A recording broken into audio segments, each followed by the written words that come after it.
अब वो सुखद क्षण है हमारे जीवन में, जिनकी अमृतवाणी को सुनने के लिए बहुत सारे हमारे भाई बहन 100 किलोमीटर की यात्रा तय करके आए। मैं अब बहुत ही आदर और सम्मान के साथ परम श्रद्धेय परम आदरणीय सतपाल जी महाराज को आमंत्रित करूंगा, वो आए और अपनी वाणी से अपना निवेदन दें। सबसे आदरणीय सतपाल आपकी देर बात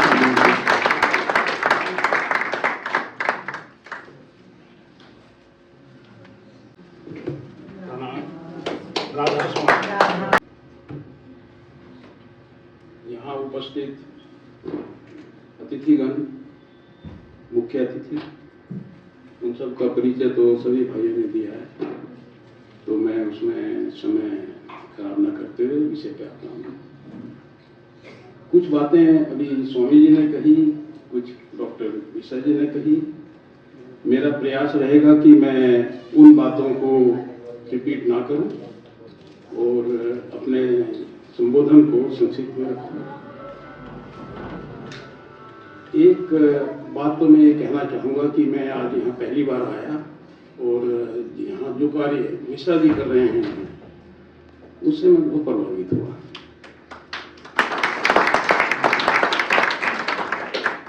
उसका एक कारण है कि जैसे अभी थोड़ी देर पहले मिश्रा जी बता रहे थे डॉक्टर साहब कि ज्ञान की परिभाषा क्या है, तो मैं उसको ज्ञान मानता हूँ, चाहे मैंने वो कहीं पुस्तक से, चाहे जैसे आज व्याख्यान था वहाँ से जो सीखा, जो मेरा हो गया, जो मेरे साथ गया, वो मेरा ज्ञान। तो जितने भाई बंद यहाँ बैठे हैं जो अपना बहुमूल्य समय निकाल करके यहाँ आए हैं, बहुत से बच्चे बैठे हैं NIT के, और भी सब लोग यहाँ उपस्थित हैं और कुछ बूढ़े वाले बच्चे भी बैठे हैं। जो भी यहाँ हैं उन सबको समझना चाहिए कि अपने जीवन में से थोड़ा सा बहुमूल्य समय निकाल के यहाँ बैठे हैं, तो इस समय का सदुपयोग करें। उसका सदुपयोग क्या है? जो भी बातें यहाँ हम सुन रहे हैं, हो सकता है सब बातें हमारे लिए रिलेवेंट ना हो, पर जो बात हमको ठीक लगे कम से कम उस बात को अपने जीवन में धारण करें, तो यहाँ उपस्थित होने का हम लोगों को लाभ मिलेगा। तो मैं फिर पुनः उसी बात पे आता हूँ कि सेवा करना मुश्किल काम है। कार्य करने में, सेवा करने में अंतर है। कार्य का मतलब, जैसे मैं जॉब करता हूँ, कार्य किया, पैसे लिए, तो पैसे के लिए कार्य कर रहा हूँ। सेवा वही कार्य है जब मैं करता हूँ।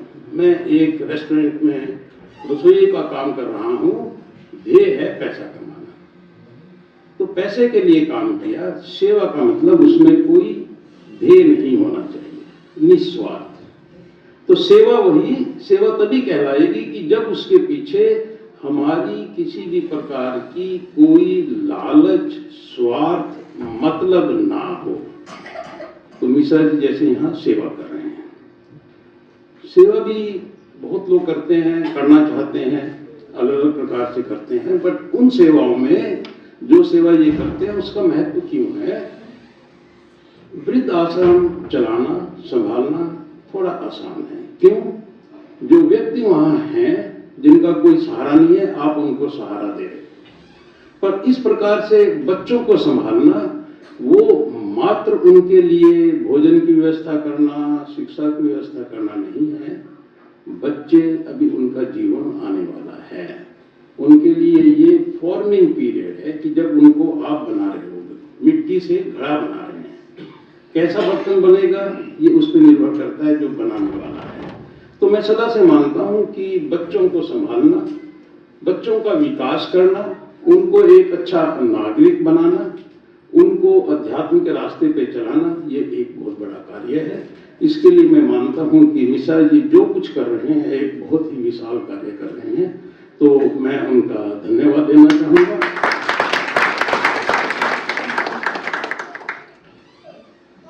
थोड़ी सी बात अभी जो स्वामी जी ने कही विदेशों के बारे में, और मैं देखता हूं कि खास तौर से हमारा ये क्षेत्र, और पंजाब तो खाली हो गया, इसका असर हरियाणा से यूपी में भी जा रहा है। सब बच्चे बाहर की रेस में हैं।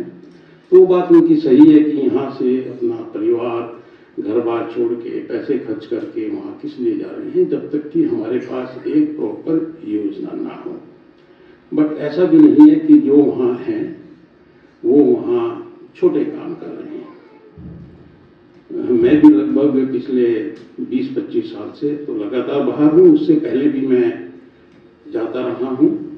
योग्यता के हिसाब से बाहर लोगों के पास काम है। आजकल सब बच्चे मोबाइल ले घूमते हैं, उसमें सबको पता है हमारा गूगल बाबा है, उसी सब काम करते हैं। तो गूगल बाबा का CEO एक भारतीय है। मैं कैलिफोर्निया में हूँ, अमेरिका में। जितनी भी वहाँ टेक कंपनीज हैं उन सब में भारतीय बहुत अच्छी पोजीशन पर हैं। तो जरूरी है कि यहाँ से घर बार बेच के ना जाएं, अच्छी शिक्षा लेकर के यहाँ पर अपनी स्किल डेवलप करके अगर किसी की विदेश में जाने की इच्छा तब जाए। जो बच्चा यहाँ कुछ नहीं कर पाया, यहाँ क्लास में पढ़ा नहीं, बाहर जाके कुछ नहीं करेगा। और जैसे NIT के बच्चे बैठे हैं, उनके लिए भी एक छोटा सा संदेश विषय पे जाने से पहले। मेरा जो एजुकेशनल कैरियर है वो ठीक रहा। मतलब मैं IIT रुड़की से 1980 में मैंने ग्रेजुएशन किया, बहुत अच्छे नंबर भी आए, डबल गोल्ड मेडल रहा है मेरे पास वहाँ से। पर अगर कोई मेरे से कहे कि ऐसा कौन सा काम है यदि तुमको पुनः जीवन मिले और ये यात्रा रिपीट करने का समय आए तो क्या आप अलग करोगे, मैं कहूँगा कि मैं अपनी शिक्षा को लेने का तरीका बदलूंगा। उसका कारण क्या है, ये बच्चों के लिए मेरा संदेश है। एजुकेशन, जो बच्चे NIT से बैठे हैं और बच्चे बैठे हैं, एजुकेशन केवल नौकरी के लिए नहीं है। एजुकेशन हमारे विकास के लिए, सर्वांगीण विकास के लिए है। जो पढ़ो इसलिए मत पढ़ो कि इसमें से कैसे नंबर आएंगे, उसको ऐसे पढ़ो कि ये कैसे मेरे जीवन का अंग बनेगी, जब भी जीवन में जहाँ हूँगा वहाँ काम आएगी। क्योंकि आज का विषय भी यही है। मैं देखिए गीता के ऊपर बोलने के काबिल नहीं। गीता का मुझे बहुत अच्छा अनुभव भी नहीं है, ये संस्कृत भी नहीं आती है। अगर आदमी को अपनी कमजोरी पता हो तो लड़ाई जीतना आसान हो जाता है। अगर मैं अपने आप को जितना मैं जानता हूं उससे बड़ा मानूंगा तो युद्ध में नुकसान होने की संभावना है। अभी देखिए एक बहुत अच्छा चित्र हमारे सामने लगा है। कौन बैठे हैं? अर्जुन। कौन खड़ा है? कृष्ण भगवान खड़े हैं। तो अगर हम गीता को देखें, गीता के अंदर लगभग 750 श्लोक हैं।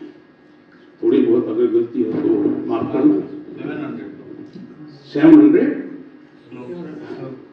ठीक है। उसमें लगभग 570 कृष्ण भगवान ने बोले हैं, वो ज्ञान दे रहे हैं।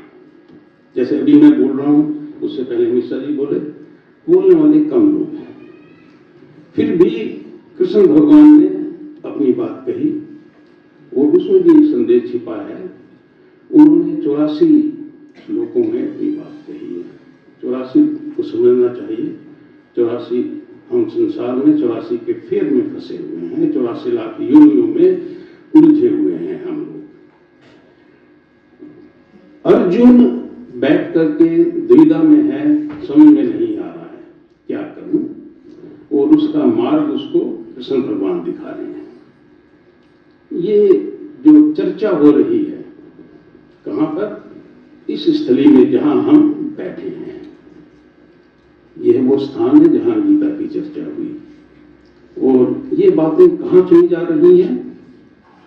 यूपी में हस्तिनापुर में, मेरठ के पास धृतराष्ट्र बैठे हैं। कौन बता रहा है उनको? संजय। संजय ने लगभग 14 श्लोक गीता में बोले। और जो वहां जानने वाला बैठा है, जिसने इस चर्चा के बारे में बात की मात्र एक, धृतराष्ट्र। धृतराष्ट्र कौन? जो पुत्र मोह में उलझा है, राजा होते हुए भी राजधर्म से धर्म को छोड़ चुका है। और उसका देखिए, जो भी हमारे ग्रंथ हैं जब किसी के बारे में बताते हैं तो बड़ा अच्छा बताते हैं, अंधा है, दिखता नहीं है, दूसरों पे निर्भर है। यही हालत हम सबकी है। ये जो हम दीप जलाते हैं बार बार, ये दीप इसलिए जलाते हैं ताकि हमको प्रकाश मिले।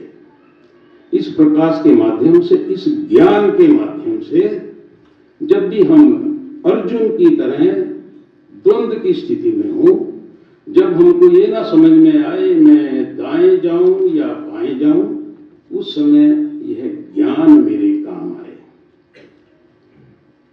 यहां थोड़ी सी बात और समझनी है। एक होता है मानना और एक होता है जानना।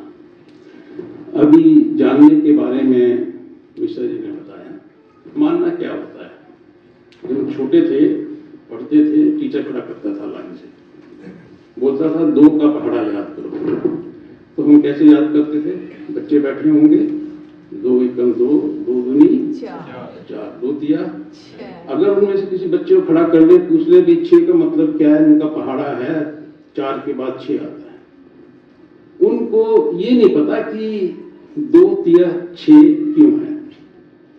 इसलिए मैं बोलता हूं कि मेरी एक अभिलाषा है कि अगर मुझे दोबारा पढ़ने का मौका मिले तो मैं ऐसे नहीं पढ़ूंगा जैसे पहले पढ़ा। चीजों के समझ के पढ़ूंगा और जो कुछ पढ़ूंगा उसको अपने जीवन में अपनाने की कोशिश करूंगा। मैं पढ़ाई इसलिए नहीं करूंगा कि मुझे एग्जाम को पास करना है, मैं पढ़ाई इसलिए नहीं करूंगा कि मुझे नौकरी करनी है, मैं पढ़ाई इसलिए करूंगा कि ये मेरे जीवन में दीप जलाएगी, कोई सी भी एजुकेशन हो। तो मानना मतलब बिना सोचे समझे। किसी हमारे बड़े व्यक्ति ने कह दिया, माता पिता ने कहा, मैंने मान लिया, अध्यापक ने कहा, मैंने मान लिया, वो तो मानना है। और जानना, जिसका मुझे खुद अनुभूति है। कोई दूसरा आदमी आके मेरे से कहे ऐसा नहीं है जो तुम बोल रहे हो, पर जब मेरा खुद का अनुभव है तो फिर मैं उस पर, कोई मुझे उससे हटा नहीं सकता। तो इसलिए ज्ञान के लिए निज अनुभव होना, खुद की जानकारी होना, फिर हमें किसी चीज की चिंता नहीं। पुनः गीता के ऊपर धृतराष्ट्र ने शुरू में एक संवाद में, उसको चिंता किसकी है? उसको ज्ञान की चिंता नहीं है। जैसे हम लोग हैं, हम लोग भी भागवती कथा में गए तो सुनने के लिए गए। यहाँ भी बहुत से भाई आए होंगे, सोच रहे होंगे चलो आज गीता पे सुनेंगे, परमात्मा खुश होगा और हमारे यहाँ अच्छे पुण्य कर्मों में एक टिप करेगा, काउंटिंग हो जाएगी कि मैंने एक संवाद और अच्छा सुना। तो एक बात समझनी है कि जब हम कोई कार्य कर रहे हैं, उससे कुछ सीखा तो मेरे हाथ में आया। नहीं तो जैसे कहते हैं कि एक कपास का खेत है, वहां से एक श्वान, एक कुत्ता गुजर रहा है, वो कपड़े नहीं सिलेगा। उसके लिए जरूरी है उसको आत्मसात करना। तो जब गीता का ज्ञान धृतराष्ट्र ले रहे हैं तो उनको वो चीज समझ में नहीं आएगी, जैसे हमको नहीं आ रही है। योग्य होना चाहिए, ग्रहण करने वाला होना चाहिए, उसके लिए तैयारी करना जरूरी है। और तैयारी क्या है? सब विषय विकार को छोड़ के, अपने बर्तन को खाली करके तब ज्ञान मिलता है। हम यहाँ बैठे एक संवाद के लिए, एक बात के लिए।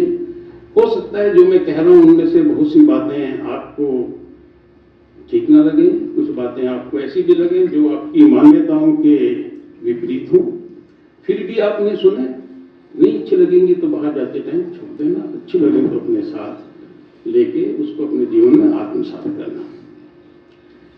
तो जैसे मैंने कहा कि इस गीता ज्ञान के अंदर कृष्ण भगवान ने जो कहा, किसके लिए कहा?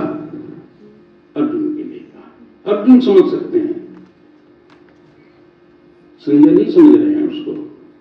वो तो मात्र एक उस बात को सुन करके उसका क्या अर्थ है, क्या अनर्थ है, उन्हें नहीं पता। उन्होंने एज इट इज चीजों को उसी ढंग से समझता हूं जो जीवन में काम आती है। मैं एक सड़क के किनारे खड़े थे, हमको जाना था, तो पूछा किसी से, भाई लाडुआ जाना है, किधर से जाएं?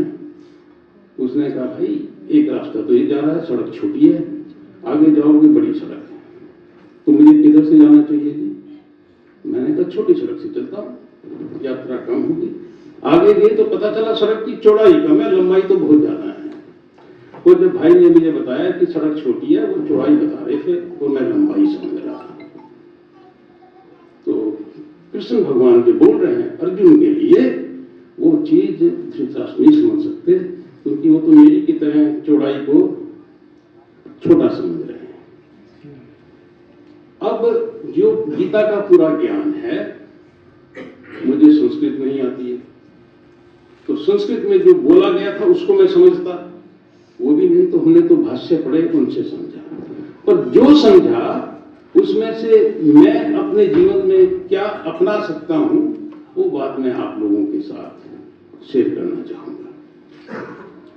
विषय है गीता। गीता के बारे में मैंने बताया कि गीता क्या है, निराकार ब्रह्म। मैं कई बार सोचता हूं कि हम लोग शब्दों के जाल में उलझे रहते हैं। भक्ति का तरीका, परमात्मा को पाने का तरीका बहुत दुश्वर नहीं हो सकता, क्योंकि अगर वो दुश्वर तरीका होता, बहुत मुश्किल तरीका होता, तो फिर इस मनुष्य योनि में आकर के जैसे कहा कि प्रभु की प्राप्ति हो सकती है, तो उसका तरीका भी बहुत दुश्वर नहीं हो सकता। इस जीवन में खेलते हुए, दुनिया के काम करते हुए, दुनिया में किसी भी प्रकार से अपने आप को व्यक्त करते हुए प्रभु की प्राप्ति हो सकती है, प्रभु की प्राप्ति हो सकती है। और इसी का ज्ञान गीता हमको देती है। गीता ने ये नहीं कहा कि भाई आप इस जन्म में तो नहीं होगी, आगे होगी, किसी और योनि में होगी। और गीता ने ये भी नहीं कहा संसार को छोड़ दो, सन्यासी बन जाओ, संसार से अलग हो जाओ। गीता ने ऐसा भी नहीं कहा। तो हमको समझना चाहिए अभी हमारे पास अवसर है, मौका है परमात्मा की भक्ति करने का, तो हम चीजों में ना उलझें। ये देखें अब मैं किस स्टेज में हूं। एक छोटा बच्चा है, घर में होते हैं, देखिए छोटे बच्चे होते हैं, मेरे से एक बच्चा पूछता है, मान लिया मुझे चाचा कहता है कि चाचा जी या बाबा जी, इलेक्ट्रिसिटी क्या होती है? हम में से कितने बिजली देखी है? हम में से हाथ खड़ा करेंगे, कितने लोगों ने बिजली देखी है? या मैं अकेला हूं?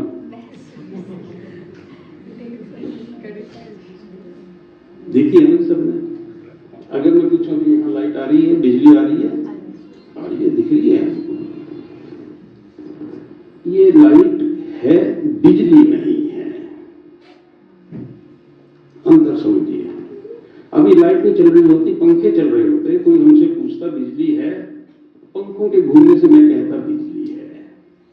वही बिजली वहां प्रकाश में, यहाँ गति के रूप में, और जो मैं बोल रहा हूं यहाँ आवाज के रूप में बिजली है।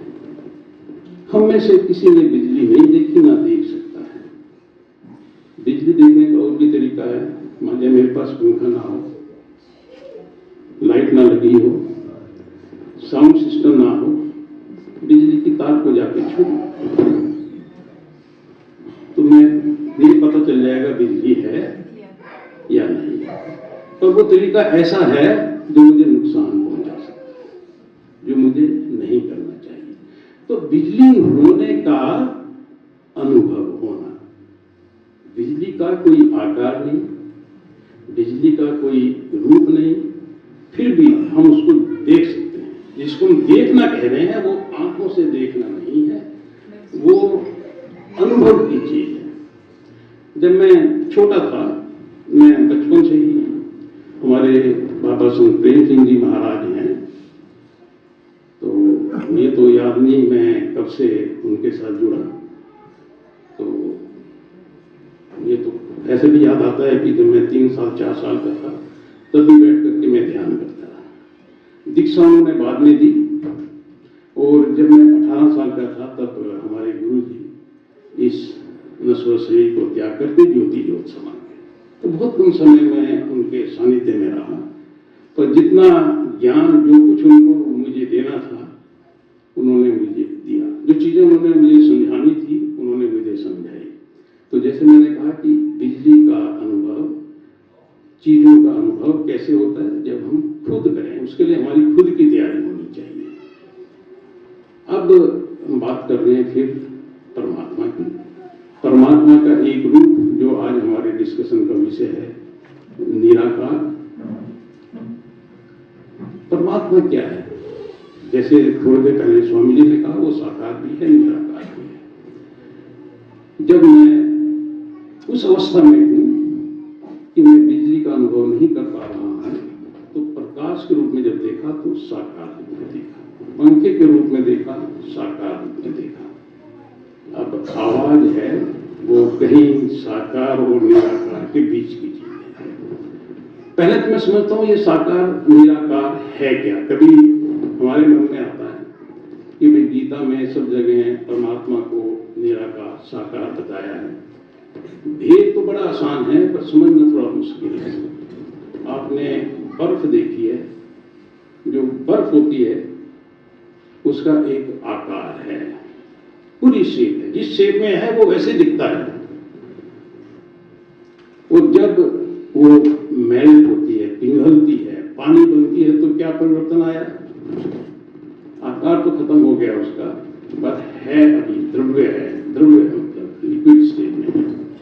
और जब वो भाप बनी तो इस कमरे में है, हमको दिखाई नहीं दे रही है। तो जब परमात्मा को निराकार कहा, वो भाप नहीं है, क्योंकि भाप की अभी भी उपस्थिति है। हम कह सकते हैं यहाँ ऑक्सीजन का कण है, यहाँ H2O पानी का कण है। निराकार परमात्मा ऐसा नहीं है। जब निराकार के रूप में परमात्मा की हम व्याख्या करते हैं, सब जगह है, कोई जगह ऐसी नहीं है, कोई कण ऐसा नहीं है, कोई स्थान ऐसा नहीं है जहां परमात्मा नहीं है। मेरे अंदर भी है, मेरे बाहर भी है। मैं कहां हूं? मैं बाहर नहीं हूं। मैं से तात्पर्य क्या? शरीर नहीं, मैं से तात्पर्य आत्मा। अभी मैं आत्मा और शरीर की संधि विच्छेद में नहीं जा रहा हूं। तो हम जब यहाँ बैठे हैं, हम सब इस बात को समझते हैं, हम अपनी आत्मा के कल्याण के लिए इस मनुष्य जीवन का उद्देश्य समझते हैं कि इस मनुष्य जीवन में हम परमात्मा की भक्ति के माध्यम से परमात्मा को प्राप्त कर सकें और अपने आप को प्रभु में विलीन कर सकें। तो जो परमात्मा है वो सब जगह नहीं है। परमात्मा मेरे शरीर में है, मेरी आत्मा मेरे शरीर में है। तो जो निराकार है सब जगह। और कहाँ मेरा और उसका मिलन हो सकता है? उसका और मेरा मिलन, जिसको कहा कि मैं उनकी अनुभूति, उनके साथ एकाकार, अगर कोई इस प्रकार की चीज है तो इस मनुष्य शरीर में हो सकती है। अब जब मैं अध्यात्म की तरफ को चला, एक बड़ी इंटरेस्टिंग सी बात है कि एक सज्जन मिले मेरे से, बोले जी आपका जो ये विधि है जिसकी आप चर्चा करते हो, ये ज्ञान योग है या ये कर्म योग है या ये भक्ति योग है, आप कौन सी विधि फॉलो करते हैं? तो मैं चकरा जाता हूं जब ऐसे सवाल सुनता हूं, क्योंकि मैं व्याख्याओं में नहीं जाता हूं, मैं उसको जीवन में जीने में विश्वास करता हूं चीजों को। तो अगर मैं कहता हूं कि मैं निराकार भक्ति करता हूं तो भी गलत है, अगर कोई कहे कि मैं साकार भक्ति करता हूं वो भी गलत है। ऐसे कोई कहे कि मैं ज्ञान योग पे चल रहा हूं, कर्म योग पे चल रहा हूं, भक्ति योग पे चल रहा हूं, ये ऐसे है जैसे हम साइंस के बच्चे बैठे होंगे, उनको पता है कि हम केमिस्ट्री समझते हैं, हम फिजिक्स समझते हैं, मैथमेटिक्स समझते हैं, ये सब चीजें एक की व्याख्या कर रही हैं। वो चीज अलग अलग नहीं है, एक उसको समझने के तरीके अलग हैं। ज्ञान योग, भक्ति योग, कर्म योग, जिसकी व्याख्या गीता में बड़े ही विस्तार से की गई है, ये एक साथ जीवन में अलग नहीं, एक साथ हमको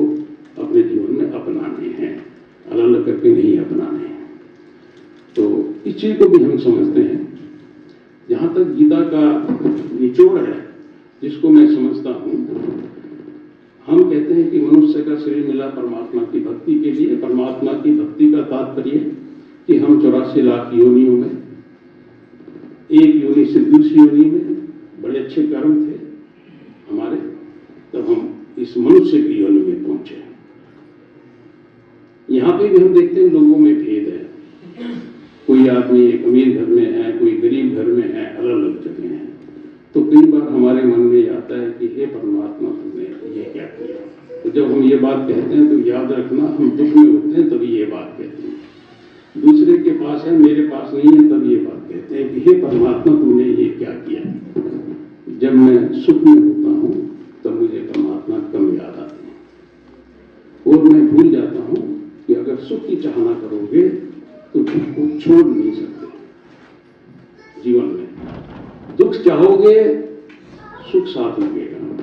बहुत से लोग सोचते हैं कि अगर हम दुख में रहेंगे परमात्मा याद आएगा, हम दुख में लगे रहें, हो नहीं सकता। सुख साथ में, सुख चाहोगे दुख साथ में है। हमने कभी सिक्का देखा है जी कोई, उसमें चित भी होती है, पट भी होती है। सिक्के में से क्या मैं ऐसा कर सकता हूं कि मैं उसमें से मैं चित ले लूं, उसे बीच में से काट दूं, तो चित वाला हिस्सा मेरे पास आ जाएगा, पर साथ में क्या आएगा, दूसरी साइड पट बन जाएगी। जीवन में अगर सुख की चाहना रखोगे, याद रखना दुख साथ में आएगा। और हम इस जीवन में जो कुछ हमको मिला है, ये बात मैं दावे से कहता हूं, इसमें परमात्मा का कोई भेदभाव किसी आदमी के साथ नहीं है। यदि है और यदि नहीं है, सब हमारा अपना किया हुआ है, इस जन्म में या इससे पहले। दोनों चीजों की संभावना है। इससे पहले का तो पता नहीं है, इस जीवन का पता है। पर इस जीवन का भी कितना पता है हमको। अभी 2-4 दिन पहले कोई सज्जन मिले मेरे से, बोले जी आपने पहचाना मुझे। मैंने कहा नहीं। बोले 1 साल पहले कुछ जगह मिले थे। उनके कहने से इतना तो याद आया कि उस जगह था, पर ये अब भी नहीं याद आया कि उन सज्जन से मिला था। तो जब इस जीवन का नहीं पता, बचपन का नहीं पता, इससे पहले का क्या पता चलेगा।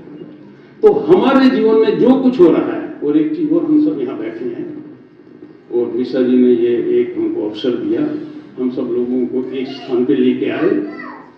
ये भी हमारे कर्मों में लिखा हुआ है, ये भी हमारे भाग्य में, हमारे कर्मों के कारण लिखा हुआ है कि हमारा इस प्रकार से मिलन होगा और हम सब की उपस्थिति से एक दूसरे को लाभ होगा। अब कौन इससे कितना लाभ उठाता है, वो हर एक के ऊपर निर्भर करता है। तो हमारी जिंदगी में जो कुछ अभी तक हुआ, वो सब हमारे कर्मों के कारण। आगे जो होगा कर्मों के कारण। और कर्म कैसे हो, गीता उसका संदेश देती है। मैं जब ऐसी जगह बैठा हूं, जब मुझे रास्ता नहीं दिखाई दे रहा किधर को जाऊं, गीता उसका संदेश मुझे देती है। तो कृष्ण भगवान ने गीता में, अगर हम पूरा निचोड़ निकालें, और बात चल रही है भक्ति की, उन्होंने कहा कि अगर मोक्ष को पाना चाहते हो, 84 लाख योनियों में आवागमन से छुटकारा पाना चाहते हो, तो बड़ा ही आसान तरीका है, सरल तरीका है, भक्त बन जाओ। हम भक्ति की बात कर रहे हैं। भक्त बनने का मतलब क्या है, चाह गई चिंता मिटी, मनवा बेपरवाह, जिसको कछु ना चाहिए वो ही शहंशाह, अपने आप को मेरे में लीन कर दो। मेरे अलावा, ध्यान रखो, मेरे अलावा और कुछ नहीं है, ये बात समझनी है। और ये बात हमको पता है, जैसे मैंने कहा, परमात्मा हर जगह है, कण कण में है। मैं सब जगह नहीं हूं, परमात्मा है, जड़ में भी है और चेतन में भी है। ऐसा नहीं है कि वो केवल चेतन में है, वो जड़ में भी है, और वो वहां है जहां जड़ नहीं है। बहुत सी जगह ऐसी हैं, अभी तो हम उसकी चर्चा करते हैं जो हमको दिखाई देता है। जो साइंस के स्टूडेंट होंगे उनको थोड़ा बहुत, या जिनको रुचि हो, स्टूडेंट होना जरूरी नहीं है, उनको पता है कि भी इस संसार में 2 चीजें हैं। क्या है, एनर्जी है, मैटर है।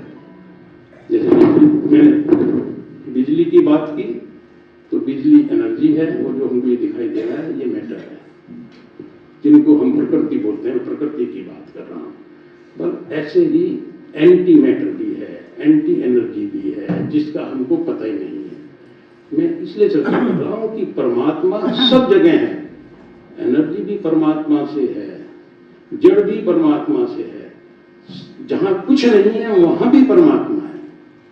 और जो हम ये यूनिवर्स देख रहे हैं, जिसको हम यूनिवर्स बोलते हैं, ये पूरे का पूरा यूनिवर्स, इस यूनिवर्स से बाहर भी परमात्मा है। यूनिवर्स बहुत छोटी चीज है। हमारे गुरु जी हमें समझाया करते थे और मेरा अनुभव भी यही कहता है। पर मैं अपनी बात को अपना नहीं कहूंगा, अपनी बात को मैं अपने गुरु जी की बात कहूंगा। तो मैंने पहले उदाहरण दिया था बर्फ का। मैंने आपको उदाहरण दिया कि हम जड़ इस संसार में आके जड़ की तरह हो गए हैं, हम बर्फ की तरह हो गए हैं। जब भक्ति की, परमात्मा में अपने आप को लीन किया, तो हम पानी की अवस्था में, उसके बाद फिर हम भाप की अवस्था में, और फिर उससे भी बाद की अवस्था में पहुंचे। ऐसा नहीं है कि जब मेरा देहांत होगा, जब इस देह का अंत होगा, मेरी आत्मा इस शरीर से निकलेगी तो मात्र मेरी आत्मा निकलेगी। ऐसा नहीं है। अंत सिर्फ इस स्थूल देह का होता है। हम सबको पता है, हमारे कर्म हमारे साथ जाते हैं, सब जानते हैं।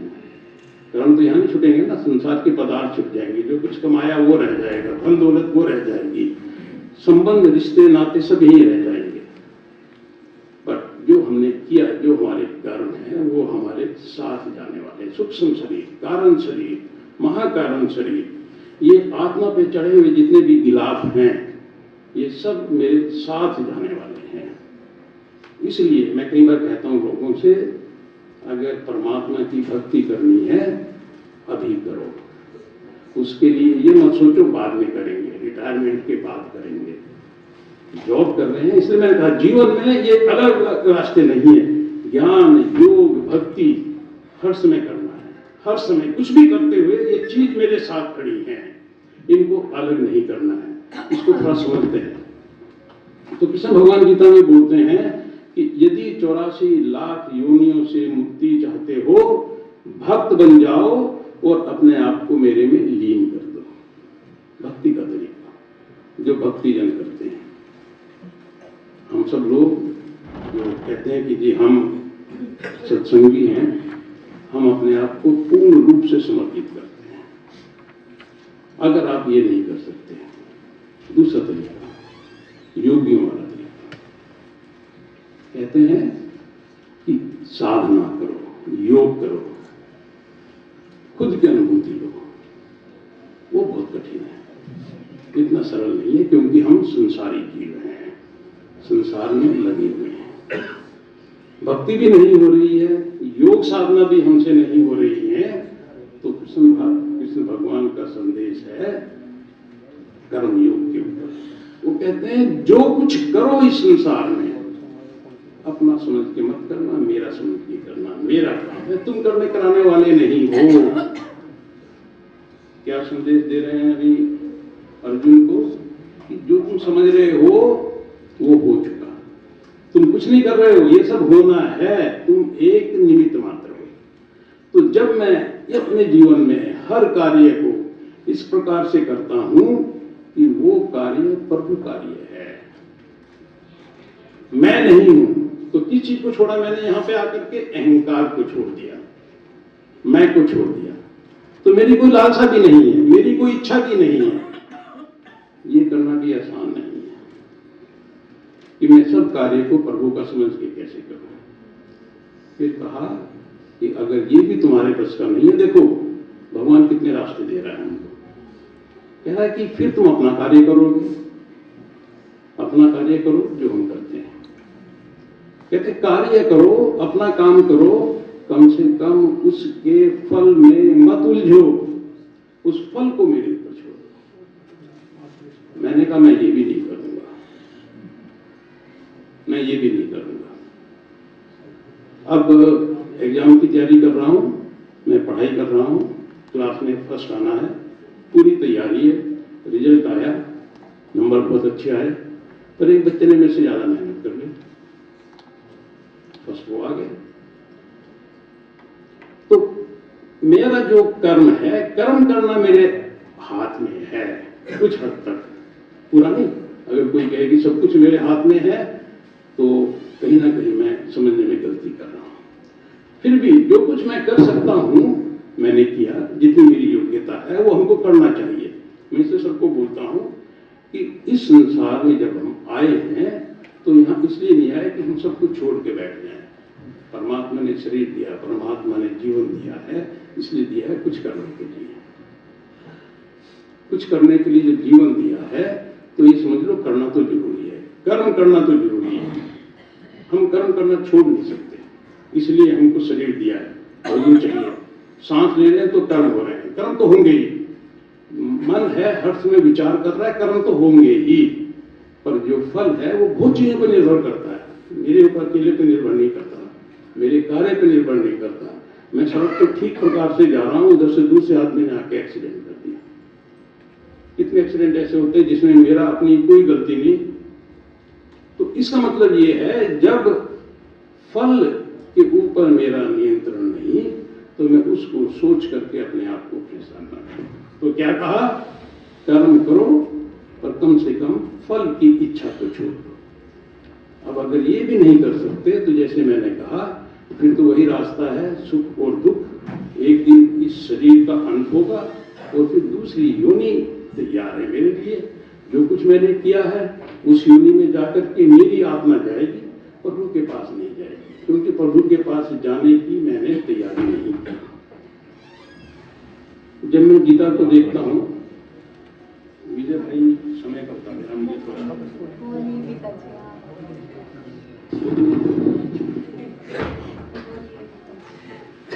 देखिए आप सब लोगों को भूख भी लगी होगी और काफी देर से बैठे भी हैं। आपके लिए समय उपयुक्त है, आप जारी रहिए। आप बात देर से खा लेंगे। फिर भी देखिए ऐसा है कि मैं, हमारे चाचा जी थे बहुत अच्छे वक्ता थे, मैं तो इतना अच्छा वक्ता नहीं हूँ।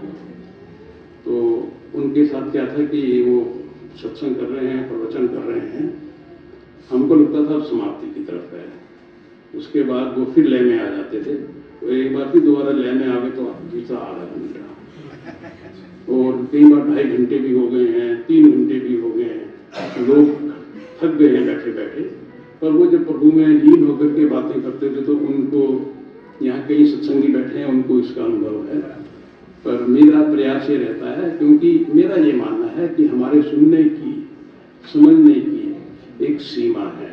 जब 30 से 40 मिनट से ऊपर मैं अपनी बात करूंगा तो वो मोनोटोनस हो जाएगी और फिर लोग उसको सुन नहीं पाएंगे। तो मैं इसलिए उसको अवॉइड करता हूँ। हाँ नहीं, वो सारी ठीक बोल रहे हैं। फिर भी मैं एक छोटी सी बात जो मैं गीता से अपने जीवन में लेके चलता हूँ, मैं आप लोगों के साथ शेयर करूंगा। बातें बहुत हैं, कितनी देर बोलते रहिएगा। जब भी मैं गीता को, किताब रखी है मेरे पास, यूएस में भी रखी है, यहाँ घर पे भी रखी है। सबसे ऊपर कृष्ण भगवान, अर्जुन, रथ। और यहाँ भी जब हम कुरुक्षेत्र में एंट्री लेते हैं तो वहां पर ऊपर रथ का चित्र लगा हुआ है, मूर्ति लगी हुई है। उसमें क्या देखते हैं हम लोग? उसमें हमको दिखाई देता है कि अर्जुन रथ में बैठे हुए हैं, कृष्ण भगवान उनके सारथी बन के रथ को चला रहे हैं। कैसे चला रहे हैं? उनके हाथ में जो घोड़े हैं उनकी लगाम है। घोड़े क्या कर रहे हैं? वो रथ को खींच के ले जा रहे हैं। देखिए अर्जुन कहां कैसे पहुंचेगा जब रथ वहां जाएगी। रथ तभी तो अर्जुन वहां पहुंचेगा, उसके बिना अर्जुन वहां पहुंच नहीं सकता। ये व्यवस्था की है अपनी। कैसे होता है?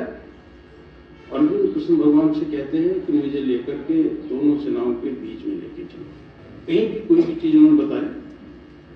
तो अब कृष्ण भगवान रथ से नीचे उतर करके एक एक घोड़े को नहीं कह रहे हैं कि मुझे लेकर के, रथ को लेकर के वहां जाओ। उनके हाथ में लगाम है, लगाम से उन्होंने इशारा मात्र दिया, ना उन्होंने रथ को उठाया। कृष्ण भगवान ने रथ को लेकर तो नहीं चले, घोड़े लेके चल रहे हैं। घोड़ों की लगाम उनके हाथ में है, लगाम से इशारा दिया और घोड़े रथ को लेकर के, रथ को कैसे ले गए? वो रथ के साथ बंधे हुए हैं, अलग नहीं है रथ से। अगर अलग होते नहीं जा सकते थे। कृष्ण भगवान रथ में बंधे हुए नहीं है, आराम से बैठे हैं, हिलडुल सकते हैं, आगे पीछे हो सकते हैं। ऐसे ही हमारा ये शरीर है। इस शरीर में हमारी आत्मा है। परमात्मा ने ये शरीर हमको अपनी भक्ति के लिए दिया है। इस शरीर को एक ही उपयोग है इसका, आत्मा के लिए। हमको जीवन मिला है। सत्य क्या है? हमारा पैदा होना। सत्य क्या है? हमारी मृत्यु। जीवन से मृत्यु तक की जो यात्रा है, जिसको हम जीवन बोलते हैं, इस यात्रा में ये जो शरीर है, शरीर जो आत्मा के लिए मिला है, और इस शरीर को आप देखिए, इसमें जो इंद्रियां हैं, बिना इंद्रियों के ये शरीर व्यर्थ है। जिसकी आंखें नहीं है उससे पूछो, दिखता नहीं है जिसको। तो इंद्रियां बहुत जरूरी है इस शरीर के कार्य करने के लिए। ज्ञान इंद्रियां, कर्म इंद्रियां, और पीछे तंत्र है इनके, मन है हमारा, जहां से चीजें नियंत्रण होती हैं। तो ये जो व्यवस्था है आत्मा के लिए बनी। मन सारथी का काम कर रहा है। सारथी के माध्यम से उसकी सहायता के लिए इंद्रियां हैं, ताकि ये शरीर जिस मकसद के लिए मिला उस मकसद को पूरा कर सके। पर अभी हमारी हालत कैसी है? मैं छोटा सा उदाहरण दूंगा। मैं रथ में बैठा हूं, मेरी इच्छा है कि चलो भाई आज शाम का टाइम हो गया, मंदिर में जाते हैं, प्रभु की भक्ति करेंगे। मैंने सारथी को बोला, मन को बोला, प्रभु भक्ति की इच्छा है। मन ने कहा क्या बकवास कर रहे हो, पूरे दिन ऑफिस में लगाया, अब जाके मंदिर में बैठ जाओगे, चलो तुम्हें कहीं में अच्छी जगह लेके जाता हूं। उसने घोड़े को बोला कि रंगशाला चलो। घोड़े का मुंह रंगशाला की तरफ मोड़ दिया। क्यों? सारथी मेरे कहने में नहीं है, मन मेरे कहने में नहीं है। अब आगे जो घोड़े हैं, जिनकी कमान मन के हाथ में है, जो इंद्रियां हैं, वो इस संसार के रस में इतनी उलझी हुई हैं। उनको कहा था रंगशाला चलने के लिए, बोले प्यास बहुत लगी है, समुद्र के किनारे जाएंगे, वहां मजा आएगा। कल भी वहां गए थे, वहां आनंद आएगा। तो जिस चीज का स्वाद, जिस चीज का रस इंद्रियों को पड़ गया है, इंद्रियां बार बार मुझे लेके वहीं भटकाती हैं। मुझे पता है ये नुकसान देगी चीज, मैं गलत रास्ते पे हूं, पर इंद्रियां मुझे फिर उसके लालच में बस आज कर रहे। शुगर है, मुझे पता है मीठा नुकसान देता है, मीठा सामने आया, बस आज ये आखिरी बार खा रहा हूं, कल से नहीं खाऊंगा। और वो आखिरी बार कल भी आखिरी बार होगी। इंद्रियां हमें ऐसे उलझा के रखती हैं। और शरीर, उस रथ ने कहा घोड़ों को कि तुम मुझे कहां लेके जाओगे, मैं तो पहिया पहले निकाल दिया है, एक पहिया है ही नहीं इसके अंदर। आज हमारा शरीर ऐसा हो गया है। हम में से कोई आदमी अगर बैठ के भक्ति करे, उससे बोलें कि भाई चलो 2.5 घंटे का आसन लगाते हैं, 10 मिनट के बाद 50% लोग बोलेंगे थक गए, बैठ नहीं सकते। देखिए, तन थिर मन थिर वचन थिर, सुरत निरत थिर हुए, कह कबीर इस पलक को कल्प न पावे। एक पलक, छोटी सी देर, कम से कम इतनी देर मन को, तन को, शरीर को, इन सब को थिर करके रखना है। और हम जैसे बात कर रहे थे, 2 मिनट हम बैठ नहीं सकते हैं। शरीर मेरे साथ नहीं है, इंद्रियां मेरे साथ नहीं है, मन मेरे साथ नहीं है, भक्ति मैं कैसे करूंगा? तो भक्ति करने के लिए इस प्रोसेस को उल्टा करना है। शरीर को स्वस्थ करना है। शरीर को स्वस्थ करना किसी दूसरे पर निर्भर नहीं, मेरे ऊपर निर्भर है। इंद्रियों को ठीक करना है। बदल के देखो, इंद्रियां बदल जाएंगी। मन को बदल के देखो, मन बदल जाएगा। जिस मकसद के लिए मनुष्य का शरीर मिला है, उस मकसद को पालेंगे। और साकार भक्ति, निराकार भक्ति, साकार भक्ति के माध्यम से ही निराकार भक्ति प्राप्त होगी। निराकार, क्योंकि जैसे मैंने बोला, इलेक्ट्रिसिटी है, देख नहीं सकते, बिजली है, उसकी अनुभूति मुझे लाइट के माध्यम से है। साकार रूप में, जिस रूप में भी, चाहे मूर्ति रूप में, गुरु रूप में, किसी भी रूप में, जब मैं परमात्मा के साथ जुड़ना चाहता हूं, तो उसका जो भी साकार रूप है, उसके माध्यम से मैं निराकार कर जाता हूं। बात एक ध्यान रखनी है, साकार निराकार तक पहुंचने का साधन है। जब निराकार आया तो साकार को छोड़ देना है। गुरु परमात्मा के पास पहुंचने का साधन है। गुरु के पास मैं गुरु के लिए नहीं जाता हूं, गुरु के पास मैं परमात्मा को पाने के लिए जाता हूं। अगर उसकी प्राप्ति में कोई भी चीज बाधक है, मैं उसको छोड़ने के लिए तैयार रहना चाहिए। हमें परमात्मा की भक्ति करनी है। इस संसार में एकमात्र सत्य परमात्मा है।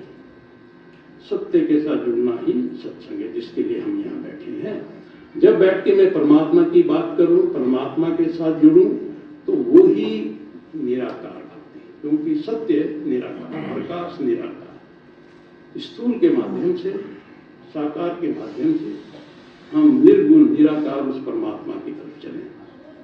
बचपन से एक चीज समझ में आती थी कि अगर परमात्मा कहीं बैठा है, जैसे हम पहले से सोचते थे कोई आसन है, परमात्मा बैठा है, मैं सदा सोचता था परमात्मा आगे देख रहा है, पीछे कैसे देखेगा, ऊपर कैसे देखेगा, नीचे कैसे देखेगा, क्योंकि साकार ही समझ में आता था, निराकार समझ में नहीं आता है। अब समझते हैं कि उसके लिए सामने देखना, पीछे देखना, ऊपर देखना, और देखना ही क्यों, अनुभव करना सब संभव है।